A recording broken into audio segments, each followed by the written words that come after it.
IT ഇതൊന്നും ഇപ്പൊ ഞാൻ പറയുന്നില്ല. അത് നമുക്ക് വേണമെങ്കിൽ പിന്നീട് സംസാരിക്കാം. ഇനി +2 കഴിഞ്ഞിട്ട് പോകാൻ പറ്റുന്ന കോഴ്സുകളെ കുറിച്ച് ഒരു ഐഡിയ ഉണ്ടാക്കി തരാനാണ് നമുക്ക് വേണ്ടത്. മാത്രമല്ല 10ാം ക്ലാസ്സിൽ ഞാൻ കരിയർ ഗൈഡൻസ് ക്ലാസ്സിൽ എടുക്കുമ്പോൾ പൊതുവെ പറയാറുണ്ട്, 8ലും 9ലും 10ലും ഇരിക്കുന്ന കുട്ടികളുണ്ടെങ്കിൽ അവിടെ ഡിഗ്രി ഫൈനൽ ഇയർ കുട്ടികളാണ് ക്ലാസ്സിലുള്ളത്. അവർക്ക് ഇനി ഈ പറഞ്ഞ ഡിഗ്രിയുമായി ബന്ധപ്പെട്ട് എന്തൊക്കെ ചെയ്യാൻ പറ്റും എന്നുള്ളത് മാത്രമാണ് അവർക്ക് അറിയേണ്ടത്. പക്ഷെ അതിനു പകരം നിങ്ങളെ സംബന്ധിച്ച് നിങ്ങൾക്ക് മുഴുവനായും നിങ്ങളുടെ ഭാവിയുമായി ബന്ധപ്പെട്ട ആലോചനകളൊക്കെ ചെയ്യാൻ പറ്റും. അങ്ങനെ നിങ്ങൾ +2 പോലും ആയിട്ടില്ല, ഡിഗ്രി നിങ്ങളെ മുമ്പിലുണ്ട്. ഒരുപാട് കാര്യങ്ങൾ നിങ്ങൾക്ക് ആലോചിക്കാൻ തുറപ്പുണ്ട്. മറ്റൊന്ന് ഡിഗ്രി സുവോളജി പഠിച്ച ആൾക്കാർക്ക് പിന്നെ മാത്സുമായി ബന്ധപ്പെട്ട കരിയർ ആലോചിക്കാൻ പറ്റുമോ? ഇല്ല. അതാണ് നിൽക്കുന്നത്. ഇനി മാത്രമല്ല, ഏറ്റവും ഉയർന്ന ലെവലിലേക്കുള്ള കരിയറിലേക്ക് എത്തണമെങ്കിൽ 10ാം ക്ലാസ്സിലോ അതിന്റെ മുമ്പെയോ പണി തുടങ്ങണം, എന്നാലേ പറ്റുള്ളൂ. അല്ലാതെ നമ്മളിങ്ങനെ എല്ലാം കഴിഞ്ഞിട്ട് ഓരോന്നും കഴിഞ്ഞിട്ട് ആലോചിക്കാൻ നടന്നിട്ടില്ല. എനിവേ, പൊതുവെ നിങ്ങൾക്ക് അറിയുന്ന കുറെ കാര്യങ്ങളില് അറിയാത്ത കുറച്ച് കാര്യങ്ങൾ കൂടെ ഉൾപ്പെടുത്തി ഞാനും പറയാം. ഉദാഹരണത്തിന് എന്റെ മുമ്പിലിരിക്കുന്ന കുട്ടികൾക്ക് MBBS അറിയാം അല്ലെ? എന്റെ ചോദ്യം ഇതാണ്, MBBS 100% സൗജന്യമായി പഠിക്കാൻ ഹിന്ദിയിൽ കോളേജ് ഉണ്ടോ? ഇല്ല അല്ലെ? കാരണം കുറച്ച് പൈസ കൊടുക്കേണ്ട പരിപാടി ആയതുകൊണ്ട് ഇല്ല. ഉണ്ടോ? ഉണ്ട്. ഒരു റിസർവേഷനും ഇല്ലാത്ത കുട്ടികൾക്ക് സൗജന്യമായി പഠിക്കാനുള്ള സംവിധാനം ഉണ്ടോ? ഇല്ലയോ? അതിങ്ങനെ 2 കുട്ടി ഒരുമിച്ച് ഒരാളുണ്ട് ഒരാളില്ലാന്ന് കഴിഞ്ഞാൽ ഏതെങ്കിലും ഒന്ന് ശരിയാവും. മക്കളെ ഉണ്ട്. ഞാൻ കോളേജിന്റെ പ്രത്യേകത എന്ന് പറയാം. ഒന്ന്, ഒറ്റ കോളേജേ ഉള്ളൂ. ആ കോളേജിന്റെ പ്രത്യേകത അവിടെ MBBS ഫ്രീ ആണ്, ഫീസില്ല. 2, ഭക്ഷണം ഫ്രീ ആണ്, താമസം ഫ്രീ ആണ്, യൂണിഫോം ഫ്രീ ആണ്, പഠിക്കാനുള്ള ഫെസിലിറ്റി കൂടെ ഫ്രീ ആണ്. 3, ഇവിടെ പഠിക്കുന്ന കുട്ടികൾക്ക് നിങ്ങളുടെ വീടിന് അടുത്തേക്ക് എത്താനുള്ള റെയിൽവേ സ്റ്റേഷനിലേക്കുള്ള 3 ടയർ AC ട്രെയിൻ ടിക്കറ്റ് വീട്ടിലേക്ക് ലീവിന് വരാൻ ഫ്രീ ആയിട്ട് കിട്ടും. തിരിച്ചു പോകാൻ AC ട്രെയിൻ ടിക്കറ്റ് കിട്ടും.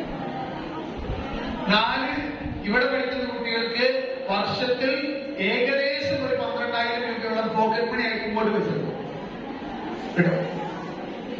5, ഇവിടെ പഠിക്കുന്ന കുട്ടികൾക്ക് പഠിച്ചുകൊണ്ടിരിക്കുമ്പോൾ അസുഖം ഉണ്ടായി കഴിഞ്ഞാൽ ചികിത്സാ ചെലവും സഹായമായിട്ട് ഗവൺമെന്റ് തരും.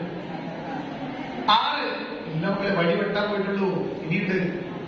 ഇനിയുള്ളത് മഞ്ചേരി കോഴിക്കോട് മെഡിക്കൽ കോളേജിൽ പഠിച്ച് MBBS പാസ്സായ ആൾക്കാർക്ക് സർക്കാർ ഡോക്ടർ ആവണമെങ്കിൽ PSC UPSC പരീക്ഷ എഴുതണമെങ്കിൽ ഈ കോളേജിൽ പഠിച്ച കുട്ടികളുടെ മാത്രം പ്രത്യേകതയാണ് ഒരു പരീക്ഷ എഴുതാതെ നേരിട്ട് സർക്കാർ ജോലി തരും ഡോക്ടറായിട്ട്.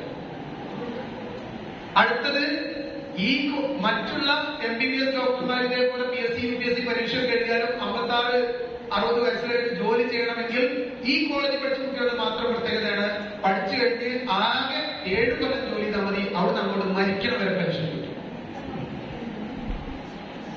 അടുത്തത്, 7 കൊല്ലം ജോലി ചെയ്തിട്ട് പിന്നെയും നമ്മൾ സർവീസിൽ തുടർന്നു പോകാൻ താല്പര്യപ്പെടുന്നുണ്ടെങ്കിൽ 7 കൊല്ലത്തിന് ശേഷമുള്ള ഓരോ മാസവും ശമ്പളവും കിട്ടും, പെൻഷനും കിട്ടും, ഡബിളാവും. ഇതൊരു അടിപൊളി സ്ഥാനമല്ലേ? പണിയെടുക്കാൻ ഇന്ന് മുതൽ തുടങ്ങിയാൽ ഈ കോളേജിൽ MBBS പഠിക്കാം. കോളേജിന്റെ പേര് AFMC, art course medical college. ഈ കോളേജിൽ MBBS പഠിക്കാൻ 3 നിർദ്ദേശങ്ങളേ ഉള്ളൂ. 3 നിർദ്ദേശങ്ങൾ. ഒന്ന്, +2 സയൻസ് ഗ്രൂപ്പ് പഠിച്ച ആൾക്കാർ MBBS എഴുതുന്ന NEET എന്ന് പറയുന്ന പരീക്ഷയിലെ ഏറ്റവും ടോപ്പ് റാങ്ക് കിട്ടിയ കുട്ടികൾക്ക് തോന്നുന്നു. തീരുമാനമില്ലേ? പക്ഷെ ഒരു കാര്യം പറയാം, ആലത്തൂർ ഹൈസ്കൂളിലെ ഏറ്റവും ടോപ്പേഴ്സ് ആയിട്ട് എന്റെ മുമ്പിൽ ഇരിക്കുന്ന ഫുൾ A+ കിട്ടുമെന്ന് ഉറപ്പുവെച്ച് ഇവിടെ എന്റെ മുമ്പിലേക്ക് അവർ പങ്കെടുക്കുന്ന കുട്ടികളെ സംബന്ധിച്ച് എനിക്കൊരു കാര്യം ഉറപ്പാണ്, നിങ്ങൾ വിചാരിച്ചാൽ നടക്കും.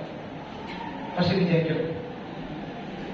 രണ്ടാമത്തെ നിർദ്ദേശമുള്ളത്, ഇവിടെ പഠിക്കുന്ന കുട്ടികൾ പഠിക്കുന്ന കാലത്ത് കല്യാണം കഴിക്കാൻ പറ്റില്ല. അത് ഈ കോളേജിന്റെ മാത്രം പ്രത്യേകത.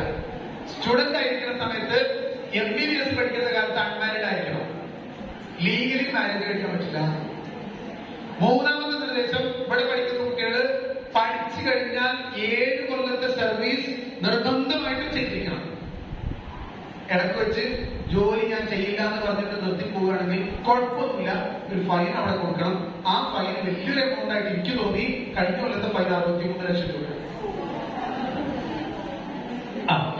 ഇനി അറിയേണ്ട ഇത്തരം കാര്യം, ഈ കോളേജുള്ളത് നമ്മൾ അടുത്തുള്ള സംസ്ഥാനങ്ങളിൽ ഒന്നായ മഹാരാഷ്ട്രയിലെ പൂനെ എന്ന് പറഞ്ഞ സ്ഥലത്താണ്. മഹാരാഷ്ട്രയിലെ പൂനെ എന്ന് പറഞ്ഞ സ്ഥലത്താണ്. ഞാൻ നേരത്തെ നിങ്ങളോട് പറഞ്ഞു വിദേശ രാജ്യങ്ങളിൽ അടക്കം നിങ്ങൾ പോകാൻ തീരുമാനിച്ചിട്ട് വീട്ടുകാർ സമ്മതിക്കുന്നില്ലെങ്കിൽ പെർമിഷൻ ഞാൻ വാങ്ങിച്ചു തരാം. ഇത്തരം മെഡിക്കൽ കോളേജിൽ അങ്ങനെ എന്തെങ്കിലും നിങ്ങൾക്ക് വീട്ടിൽ നിന്ന് തടസ്സമുണ്ടോ നാട്ടിൽ നിന്ന് തടസ്സമുണ്ടോ എന്നെ വിളിച്ചോളൂ, പെർമിഷൻ ഞാൻ വാങ്ങിച്ചു.